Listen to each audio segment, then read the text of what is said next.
ফালাকাটা পৌরসভার 12 নম্বর ওয়ার্ডের বাসিন্দারা ফালাকাটা বিডিও অফিসে ডেপুটেশন পেশ করলো বিডিওর কাছে। মূলত 5 দফা দাবি নিয়ে এই ডেপুটেশন। দেখে নেওয়া যাক তার কিছু দৃশ্য।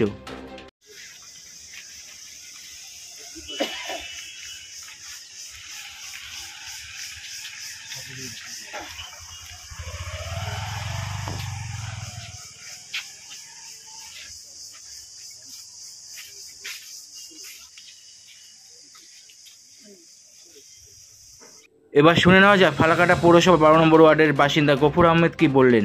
অনেকের জমি মাপজোক করছে, অত নোটিশ পায়নি এবং তার রেট কি দিবে না দিবে সরকার সেটা জানায়নি। এখন এই ধোঁয়াশার মধ্যে প্রত্যেকে আছে। এই অবস্থায় ডেপুটেশনটা 5 দফা দাবির ভিত্তিতে দেওয়া হচ্ছে, তাতে অতি সত্তর এই দাবিগুলো পূরণ হয়। তার জন্য আজকের এই দাবিটা কি? দাবিটা হলো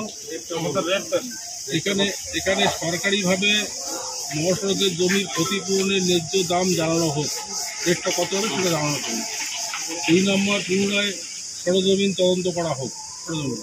3 নম্বর, দখল হিসাবে জমির নোটিশ করা হোক। 4 নম্বর, মহাসড়কের হয়ে যারা জমি মাফিয়া দেখিয়ে গেছেন জমি এবং নোটিশ করেছেন তাদের ইচ্ছাকৃতভাবে অনেক ভুল করে গেছেন, তাই আমরা চাইছি পুনরায় জমি মাফিয়া নোটিশ করেছে। ফালাকাটা পৌরসভার অন্তর্গত যে সমস্ত জমি মহাসড়কে নেবে তার বাস্তু হিসাবে জমির দাম দেওয়া হবে। এটা বিডিওকে দেওয়া হলো, এরপরে পৌরসভার চেয়ারম্যানকে দেওয়া হবে, ডিএম অফিসেও দেওয়া হবে, বিএলআর অফিসেও দেওয়া হবে। আপনার নাম পরিচয়? আমার নাম হলো গফুর আহমেদ। আমি ওই এলাকার 12 নম্বর ওয়ার্ডের বাসিন্দা।